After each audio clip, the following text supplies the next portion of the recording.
you, everybody, for coming to the Aaron Torres Podcast YouTube page. If you could do me a quick favor, see that little black subscribe button at the bottom of your screen? Go ahead, click that black subscribe button. Really does help our audience grow, really does help our channel grow, really does help and mean more than you could possibly know. So go ahead, hit that little black subscribe button. Also, thank you to our presenting sponsor, Betfred Sportsbook and the Betfred Sportsbook app. Bet 50 on any game, get $250 in free bets. Thank you again to Betfred. Thank you again to you. Now, here is the video that you came here for. I want to start is the biggest story of the night, and it was not anyone that was picked in the 31 picks of the first round of the 2023 NFL Draft. Unfortunately, it was the guy that wasn't picked, and that's Will Levis. And before we get too deep into this, Kentucky fans, we got a lot of Kentucky fans listening to this show. Listen, I'm going to quote Rod Tidwell from Jerry Maguire here, okay? I'm not going to do what you all think I am going to do, which is criticize Will Levis. Because listen, I was a guy that questioned him in the draft process.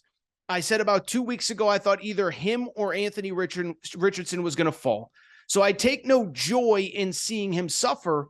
And in a lot of ways, I actually feel really bad for Will Levis, right? I tweeted this out and I truly believe it.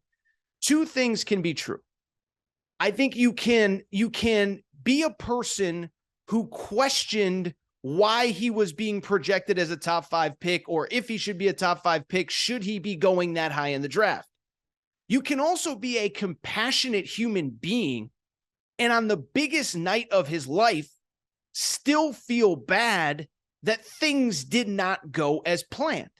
That this guy, I mean, even in a worst case scenario, I think he probably thought he was going top 10. Maybe somebody trades up into that top 10 if the other 3 quarterbacks go ahead of him. And so again, we can be compassionate human beings and say that we may have questioned him in the process, while also acknowledging that you never want to see anybody have the night on a national stage quite like he did.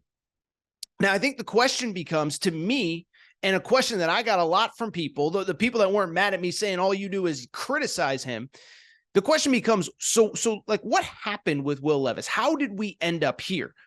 And I think it's a few things that immediately come to mind in terms of what could have happened and why he fell the way that he did. One, I'll just say this, and again, I'm not trying to be rude and I'm not trying to be crass. And honestly, actually, let me take a second to talk about something that I mentioned on last Wednesday's show, or this past Wednesday's show 2 days ago, is that when we talk Will Levis, we do have to acknowledge a few things. One, the offensive coordinator was terrible. He got fired. If Liam Cohen stays from a year ago, maybe he's not in this situation. The offensive line behind him, in front of him, was not good. His best wide receiver, Wan'Dale Robinson, went pro after last year. His wide receivers this year, while talented, are very young. And so I want to put all of that out there, because to just blanket, oh, he shouldn't have been in the top 5. He shouldn't have been this. He shouldn't have been that. I think it's completely unfair. And I think context always matters. And there is context why there was so much hype around Will Levis coming into the year, and he did not live up to it. Now, in terms of why I actually think he fell on draft night, I think there's a few obvious reasons. One, the first one, listen, the tape doesn't lie. And I get that he played behind a bad offensive line. And I get that he didn't have great skill position talent. But guess what? You know what ends up happening if you come to the NFL? You are going to go to a place where there's probably not very good offensive line play and not very good skill talent around you. Look at what Bryce Young is walking into in Carolina. DJ Moore just got traded to the Chicago Bears. Christian McCaffrey got traded at the deadline.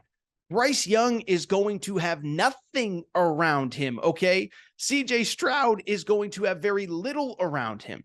And so it's fair to say, what is CJ Stroud going to do when he doesn't have the most talent around him like he did at Ohio State? But it's also fair to say, if Will Levis struggled behind a bad offensive line and with limited talent around him, that he is going to struggle at the NFL, or at least that's a concern for a team that is going to take him in the top 10. And so when I talk about Will Levis, the bottom line is, yes, I get the context behind him, but the stats don't lie.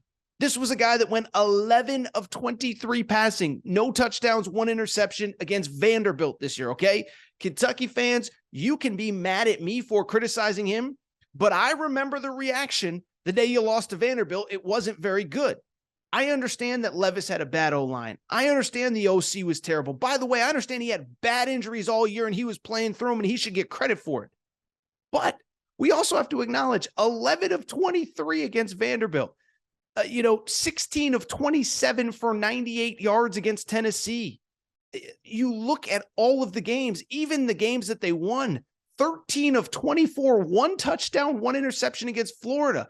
The tape doesn't lie. And by the way, can't blame injuries against Florida in week 2. Can't blame bad offensive line play because Florida isn't very good either. So I just bring it up to say, 1, the tape doesn't lie. 2, I'm also going to say this, and I tweeted it out. I think some people got it, some people didn't. When I saw that Jimmy Sexton is Will Levis's agent, I'm not going to lie, that kind of blew me away, and it kind of put into perspective what might have happened on Thursday night. Now, some of you are probably asking, who is Jimmy Sexton? Okay. So Jimmy Sexton, they call him the most powerful man in college football. He is the agent for Nick Saban, Kirby Smart, Lane Kiffin, Hugh Freeze, James Franklin. I could go on and on and on and on and on. But when it gets to be the silly season in college football coaching carousel news, and you start to hear these crazy rumors, Nick Saban might go to Texas. Mel Tucker's the front runner at LSU. Mark Stoops might go to LSU. Lane Kiffin's definitely going to go to Auburn. Those are all leaks by Jimmy Sexton to create a market for his client to get more money from his current school. So what does it have to do with Will Levis? I was thinking about it when I saw that Jimmy Sexton was his agent. Was there ever that big of a market for Will Levis? Or has the market been created by an agent that's trying to create interest in his client? Oh, by the way, that's an agent's job. I get it. I'm not criticizing Jimmy Sexton, but this is a guy that works ADs in college sports like a speed bag, getting more money out of your favorite AD, Greg Byrne, Mitch Barnhart, John Cohen at Auburn, whoever.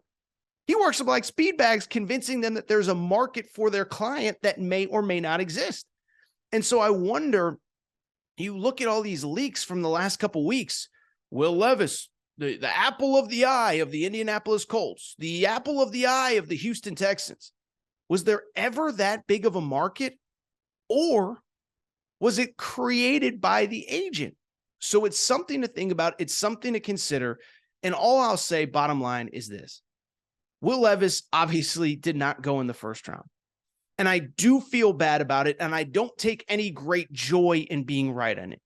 The one thing I will say, though, and this is not what Will Levis wants to hear today, but this might end up being the best thing that ever happened to him, right? I mean, think about some of the great quarterbacks of the last couple decades, really.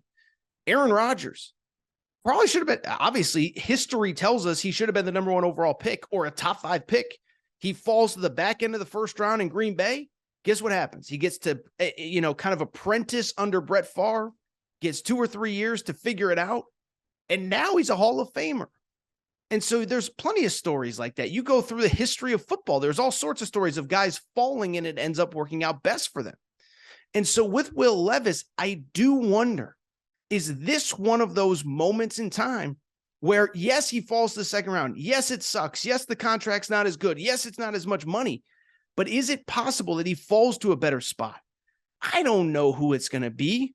But what if he ends up going to Minnesota in round 2 or whoever, a team that doesn't need him to be a star right away? Because we're going to talk about Anthony Richardson in a minute. We're going to talk about CJ Stroud in a minute. Both of those guys need to be great on day 1 or their organizations are in trouble. Will Levis will not have that pressure wherever he gets drafted. And I'll say this, I wish him nothing but the best. And I hope he proves all of the doubters, including me, wrong. I got to own it. Listen, I have been critical of Will Levis. I don't want to see him fail, though. And I wish him nothing but the best going forward.